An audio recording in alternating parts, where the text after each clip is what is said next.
ఈ వీడియోలో బాబా గారు పంచభూతాలని ఎట్లా తమ అధీనంలోకి తీసుకున్నారో అలా తెలుసుకుందామంటే సాయి సచ్చరిత్రలో 105వ పేజీ. ఒకనాడు సాయంకాలము షిరిడీలో గొప్ప తుఫాను సంభవించెను. నల్లని మేఘములు ఆకాశమును కప్పెను. గాలి తీవ్రముగా వీచెను.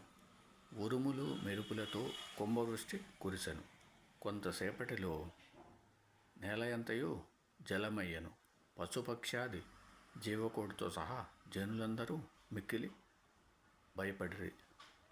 షిరిడీ గ్రామంలో కొలువైయున్న శని, శివపార్వతులు, మారుతి, ఖండోబా మొదలైన దేవతలెవ్వరూ వారిని ఆదుకొనలేదు. కావున వారందరూ మసీదుకొచ్చి బాబాను శరణుజొచ్చిరి. తుఫాను ఆపివేయుడని బాబాను వేడుకొనిరి. ఆపదలో ఉన్న జనులను చూచి బాబా మనసు కరిగెను. వారు బయటకు వచ్చి మసీదు అంచున నిలబడి బిగ్గరగా, ఆగు, నీ తీవ్రతను తగ్గించు, నెమ్మదించు అని గర్జించిరి. కొన్ని నిమిషములలో వర్షం తగ్గెను. గాలి వీచుట మానెను. తుఫాను ఆగిపోయెను.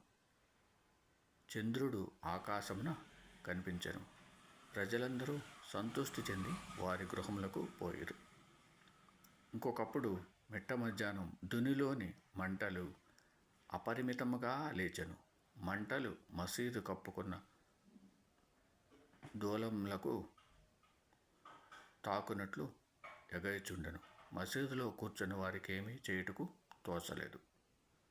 దునిలోని కట్టెలు తగ్గింపుడని గాని, నీళ్లు పోసి మంటలు చల్లార్పుడని గాని బాబాకు సలహానిచ్చుటకు వారు భయపడుచుండిరి. వారి భయాందోళనను బాబా వెంటనే గ్రహించి తమ సట్కాతో ప్రక్కనున్న స్తంభంపై కొట్టుచు, దిగు దిగు, శాంతించము అనిరి.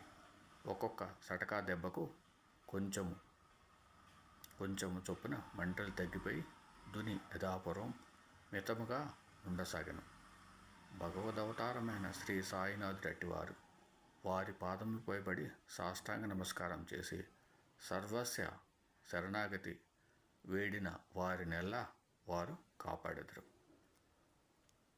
సో ఈ లీలలో ఎక్కడ కూడా ఎవరు ఏ దేవతామూర్తుల్ని కానీ ఎవరిని కూడా కించపరచడం అనేది జరగలేదు. సో కొంతమంది ఈ లీల గురించి చెబుతూ బాబా గారు ఒకళ్ళే గొప్పవాళ్ళు, మిగతా వాళ్ళ వల్ల కాలేదు అని ఇష్టం వచ్చినట్టుగా మాట్లాడుతున్నారు. ఇది యాక్చువల్గా ప్రత్యనారాయణరావు గారు రాశారండి. అది తెలుగులోకి హేమాత్మంతో రాసిన గుణాజీ ఇంగ్లీష్లో రాశారు. దానికి తెలుగు ట్రాన్స్లేషన్ ప్రత్యనారాయణరావు గారు సాయి సచ్చరిత్రని తెలుగులోకి అనువదించారు. ప్రజెంట్గా ఈ పుస్తకం సంస్థానం వాళ్ళ వెబ్సైట్లో కూడా దొరుకుతుంది. అది బాబా గారి గురించి ఎన్నో మంచి విషయాలు తెలుసుకోవడానికి ఎన్నో మంచి మంచి పుస్తకాలు ఉన్నాయి.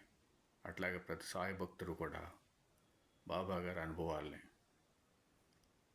మీకు కుదిరితే యూట్యూబ్లో అప్లోడ్ చేయండి. బాబా గారిని విమర్శించే వాళ్ళని మనం విమర్శించక్కర్లేదు. సాయినాథుడి లీలలు మంచి మంచి విషయాలు చెప్తే వాళ్ళకే బాబా గారు మంచి బుద్ధి కలిగిస్తారని ఆశిద్దాం. ఓం సమ సద్గురు సాయినాథ్ మహారాజ్కి జయ. ఓం సమ సద్గురు భరద్వాజ్ మహారాజ్కి జయ.